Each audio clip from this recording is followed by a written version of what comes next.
ये थी उम्मीदवार नंबर 12।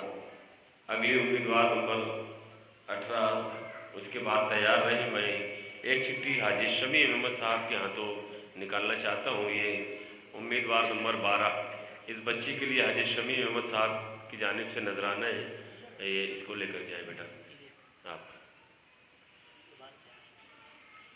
जज साहिबान नोट कर ले, आने वाला उम्मीदवार नंबर है 18। इसके बाद उम्मीदवार नंबर 16 तैयार रही। उम्मीदवार नंबर 16। अस्सलामु अलैकुम व रहमतुल्लाहि व बरकातुहू। नात पाक पढ़ने और सुनने से पहले एक मरतबा आवाज़ बुलंद दरूद शरीफ का नजराना पेश करिए और पढ़े सल्लल्लाहु अलैहि या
कहूँ